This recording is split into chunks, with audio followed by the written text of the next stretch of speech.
அனைவருக்கும் வணக்கம். நான் உங்கள் ஜெயம் வேணுகோபால். லக்னாதிபதியும் 10ஆம் அதிபதியும் இப்படி இருந்தால் அப்படிங்கிற தலைப்பில் இன்றைக்கி பேசலாம்.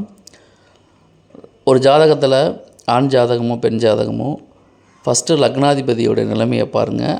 அவங்களுக்கு அதாவது சொந்த தொழில் செய்கின்ற அமைப்பு இருந்தால், ஏதாவது பிஸ்னஸ் பண்ணிக்கிட்டு இருந்தால் அந்த பிஸ்னஸ் அவங்களுக்கு செட் ஆகுமா இல்லையான்னு பார்க்குறதுக்கு 10ஆம் அதிபதியை பார்க்கணும்.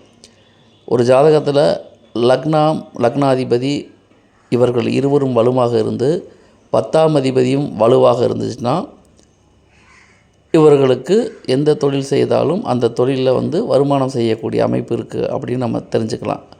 லக்னாதிபதியும் 10ஆம் அதிபதி நல்லா இருந்தால் இவங்க சொந்த தொழில் பண்ணலாம். சில ஜாதகத்தில் சொந்த தொழில் பண்ணுவாங்க, ஆனால் அந்த தொழில் அவங்களுக்கு செட் ஆகாது, அதன் மூலம் நஷ்டம் அடைஞ்சிடுவாங்க. இது ஏன் அப்படின்னு கேட்டால், அவங்க ஜாதகத்தில் லக்னாதிபதியும் 10ஆம் அதிபதியும் 6, 8 இருப்பாங்க. ஸோ இத்தகைய அமைப்புடையவர்கள் சொந்த தொழில் செய்யக்கூடாது அப்படிங்கிறத முதல்ல தெரிஞ்சுக்கணும். அவங்க முதல் போட்டு சொந்த தொழில் செய்யக்கூடாது. அப்போ இவங்க என்ன பண்ணலாம் அப்படின்னா, சொந்த வேலைக்கு விட்டு போட்டு சம்பளத்துக்கு எங்கேயாவது வேலைக்கு போகலாம். இதுதான் மெயினாக நம்ம தெரிஞ்சுக்க வேண்டிய விஷயம். அப்போ ஒரு மனிதனுக்கு சொந்த தொழில் செய்யலாமா வேண்டாமா அப்படிங்கிறத லக்னாதிபதியும் 10ஆம் அதிபதியும் இருக்கிற நிலைமையை வைத்து நாம் சொல்லிவிடலாம்.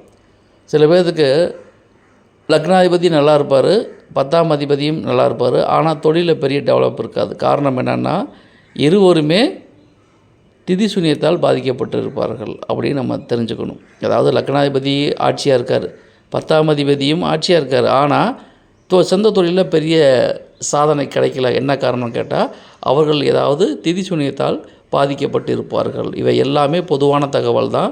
தனிப்பட்ட ஜாதகத்தை பொறுத்து பலன்களில் வேறுபாடுகள் உண்டு. நன்றி, வணக்கம்.